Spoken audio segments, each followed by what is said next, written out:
Welcome, Telltellers. This is part 4, the finale of I Wish My Guardian Chose Someone Else by NotReady2Adult.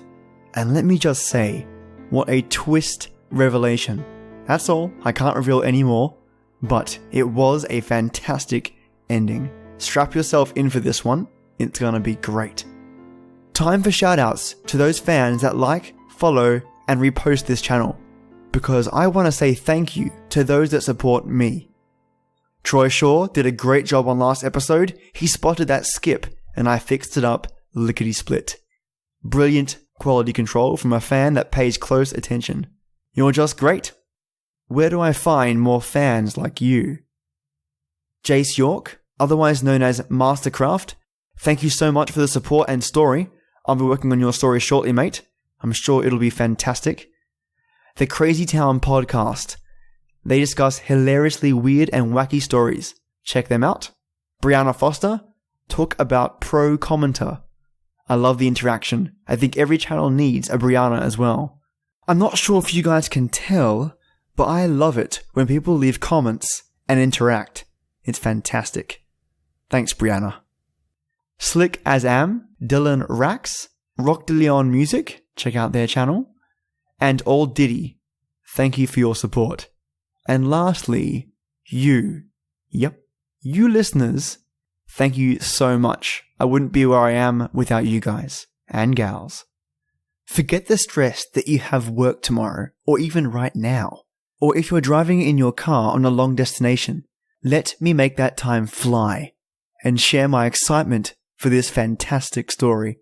So, get ready for the finale of I Wish My Guardian Would Choose Someone Else by NotReady2Adult. I'm about to turn 19 now. Just 3 months left. Since the deaths of Thomas and his group, I've been a willing prisoner. My mother comes to me daily for visits, and there's even a small spark of affection back in her eyes now that I'm so far removed from any threats. It was a long and hard road for her, getting here with me, and I desperately wish she could have avoided this even if I couldn't. Wrath is gone, or perhaps he's just gone for now. I don't know if I'll ever be sure, what with his long absences in the past, but I finally managed to talk to him. She, is so much more than I ever thought she was. And while her name is still very much fitting, I no longer hate her for what she did to me. The last time I met her was a few months after the attack in my home, sooner between incidents than she'd ever come. It started just like any other situation, with me in danger and blood dripping down my skin. I can remember that day more clearly than the others, perhaps because this time, I wasn't distracted by fear or pain. Inside the facility, life was slow, boring, and very, very lonely. I was used to loneliness, craved it, and never really minded that I sat every day in a cafeteria full of crazy people who probably didn't even know I existed. I preferred it that way, and I allowed the medication to numb me, steal away my emotions and motivation just as it had those years ago. There would be no getting off it this time, and the chance of release was minimal, if it even existed, and I could push through the medication enough to care. Dr. Darkley was a middle-aged man, fresh out of school and new to his job when he first met me. But he's now closer and more familiar to me than nearly anyone else. He called me into his office for our sessions just as he had done every day since my readmission to the hospital, except that his eyes were no longer welcoming or kind whenever they looked at me. That final incident, which could not be explained or brushed aside, had finally convinced him that I was the murderer everyone else would have me be, and now he treated me as if I had some incurable disease. I greeted him woodenly, uncaring and tired, and sat down in the chair he offered with a grunt. He sat across from me, flipped open his notebook, and set his pen to pad, waiting. I sighed. He isn't here anymore. He probably won't be until I get myself in trouble again, I said, my own voice foreign without any inflection. You say that every day, Molly, but do you ever feel him near you? Why do you think this being would come out just to hurt people and then go away again. God, I hated that we repeated the same conversation every day. I had no new information to tell. I was spent. I was so very tired. I shrugged and hung my head, letting my black hair fall over my eyes so that I didn't have to look at him anymore. Dr. Darkly was just like everyone else now. Just like my mother. I hated him.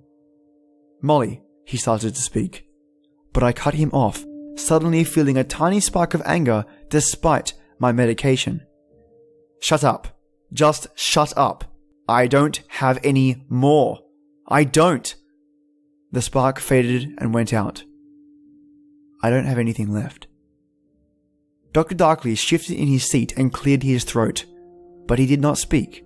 Instead, he regarded me thoughtfully, and I gave him a single glance through my bangs and then turned my gaze down again, wanting so much for the next hour to tick by already. Have you ever tried summoning him? The question wasn't new.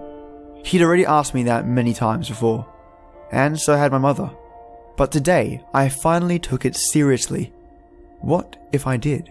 I'd try hurting myself to make it happen. Tried screaming until my lungs burned and my throat was sore, but nothing happened. Wrath only came when I got hurt by someone, and I couldn't risk the life of another person just to see if Wrath would respond. No, even if he came, he'd just kill you, and then they'd send me somewhere worse, somewhere darker. My voice left my mouth woodenly, but it trembled all the same with the fear of what worse hell I might find myself in. Dr. Darkly sighed and scribbled something onto that obnoxious notepad. He must have had pages and pages written about me, enough to write a study on the power of a delusional young girl. I know you believe that, Molly. I know you believe that this is the person, some type of otherworldly being, that hurt those people.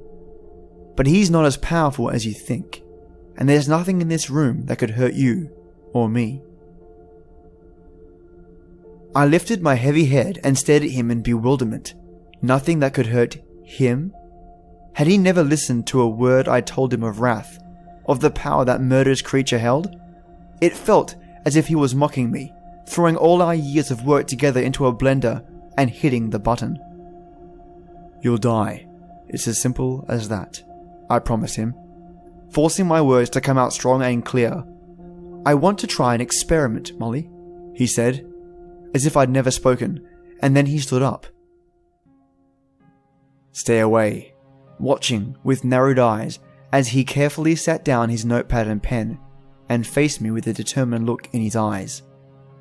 It's important to know that you are safe, Molly. I'm not actually going to hurt you, Dr. Darkly said gently.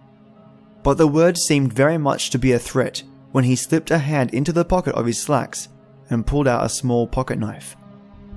I gasped and jumped from my seat, ready to sprint to the door. But the medication made me slow, and he caught me before I'd taken more than the first step. I struggled, desperate to get away and feeling the familiar twang of fear on the back of my throat. But he only held me tighter, dragging me back down until I was sitting in the chair again. Dr. Darkly leaned over me, his face a blank mask and his eyes like glass orbs, as he pressed the knife against my throat. I tried to stay very still once I felt the kiss of the cool metal on my skin.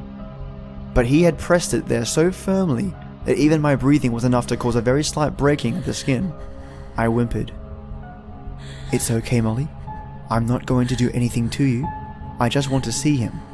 I want to see you summon him, to stop this bad man from hurting you, Dr. Darkly explained in his soft, gentle voice. I bit my lip, scared to speak or even breathe too hard for fear of the blade.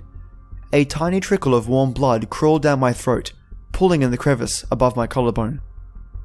Dr. Darkly cocked his head to one side, regarding me with eyes that seemed to hold some unnamed fascination with what they saw. Then Wrath came, the pop of his presence harsh on my eardrums.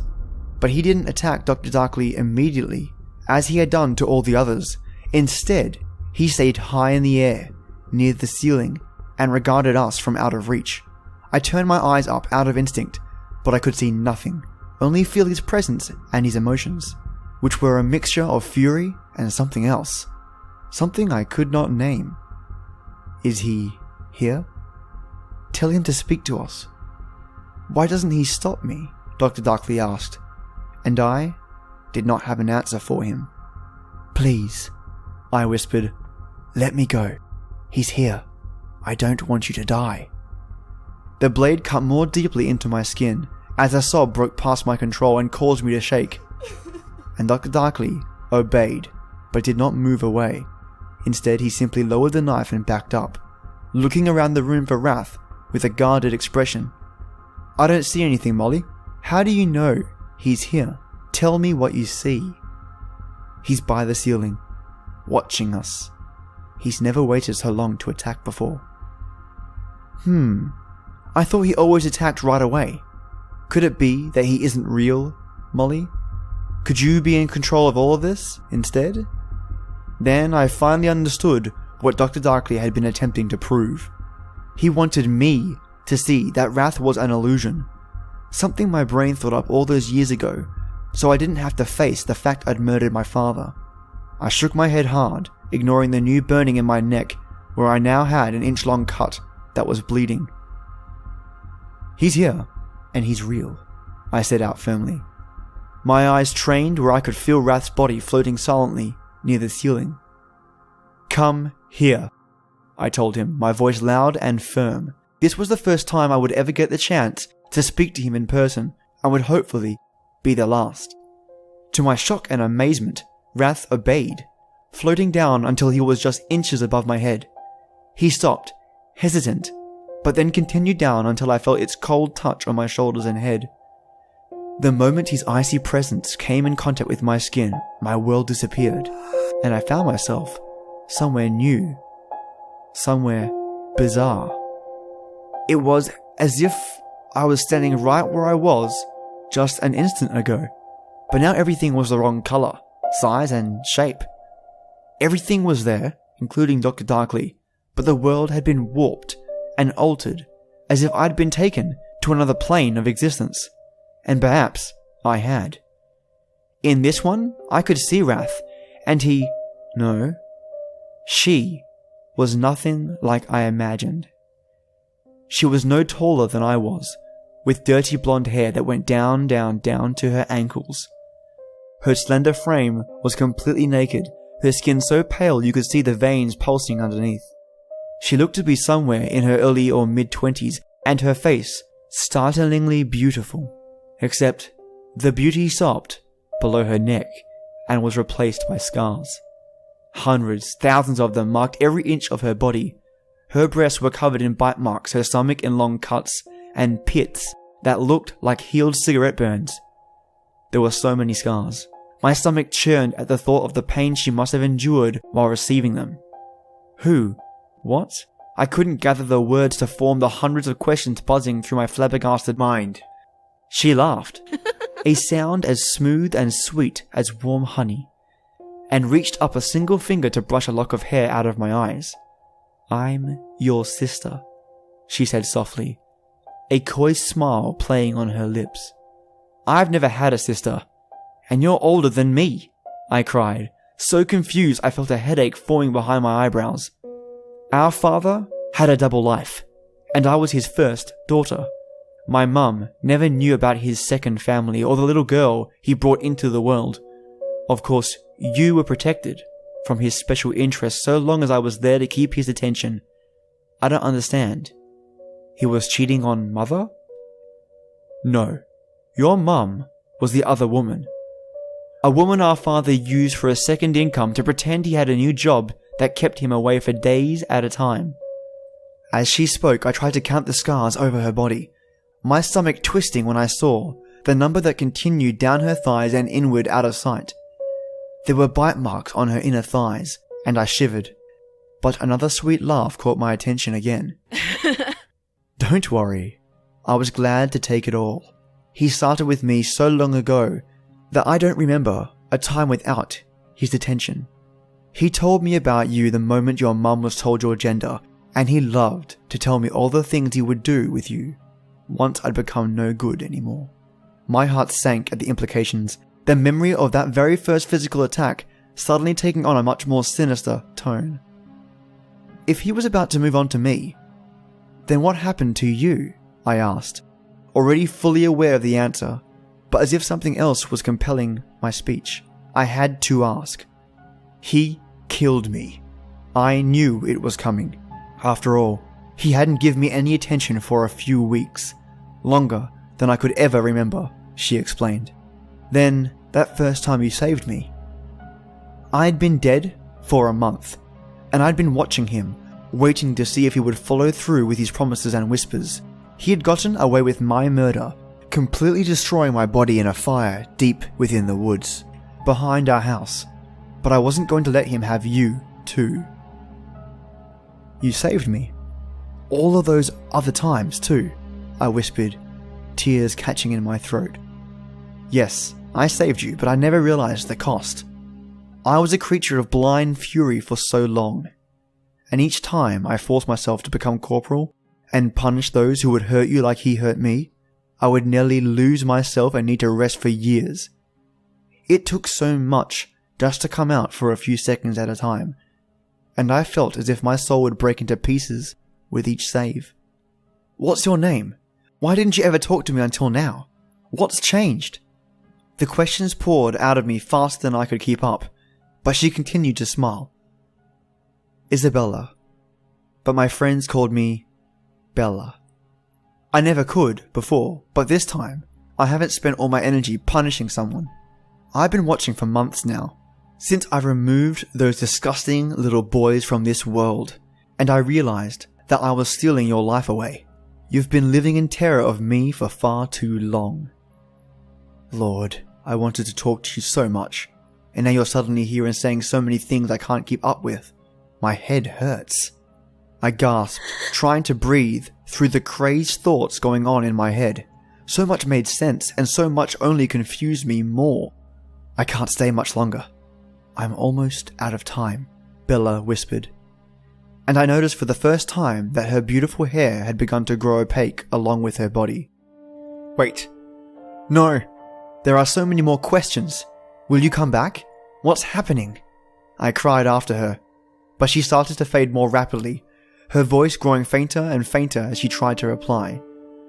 I'll come again if... Can you protect yourself? Dr. Darkly is good. Listen to... I love you. She was gone, and her exit to the otherworldly plane in which we spoke disappeared. And suddenly, as my half-sister appeared, she was gone, and this time it felt like the start of forever. Dr. Darkly was still there, staring at me with wide eyes from several feet away. He looked as if he'd seen a ghost, but I was fairly sure only I could see Bella. Still, I approached him with caution, ready to run if he brandished his knife again. But it was gone, forgotten on his desk. You floated into the air and just hung there, Dr. Darkly said softly, his tone equal part horrified and fascinated. It was him. It was the Invisible Man. He came to say he was sorry and that he wouldn't get me into trouble anymore, I said, deliberately dumbing down my words so he wouldn't think to ask more questions. Of course, that didn't work, and we spent another hour, well, beyond our scheduled time, talking about Bella and what she could do, and he believed me. And as if it had never left, the trust was back in his eyes when he looked at me. My time in the facility is much easier now, thanks to that last moment of protection from Bella. It feels so strange to say Bella instead of Wrath, but both names fit. Beautiful Wrath. That's what she was, and she never once apologized for the lives she took. After so many years of violence and betrayal, from a man who should have protected her and kept her safe, probably took her empathy away a long time ago. I do believe that she loves me, in her own way, and that she truly acted out of that love for me. Unfortunately, I will remain in this facility for the rest of my life, branded unfit for life in the world of normal humans. I don't mind it though. It's much less lonely here with Dr. Darkly and Mother back on my side. And I sort of hope I do see Bella again. Perhaps this time, we can finally have a real moment together as sisters. I've never had one of those before. Fantastic, right? What a great, unexpected ending from NotReady2Adult. She's finally free, to an extent. I definitely feel like this is a solid and positive ending. And I never saw it coming. Is anyone else just as surprised as I was at this one, and how it ended? Either way, I think it's quite a neat and original ending, and it was an absolute pleasure narrating it. Thank you so much, NotReady2Adult. And to you listeners out there, if you enjoyed this story as much as I did narrating it, reach out, let me know what you think in the comments, throw some likes my way, and give this channel a solid rating. It's with your help that we can spread these stories around the world. Thank you so much, and stay tuned for the next epic story. I promise you, it's about zombies. And I've been working on this one for weeks, just for you. So stay tuned, and just like this original story, this zombie one is pretty unique. Well, tale-tellers, this is the place where stories live, and you tale-tellers come to listen. Enjoy your day or night, and join me every weekday for our creepy tradition. And as always, till next time.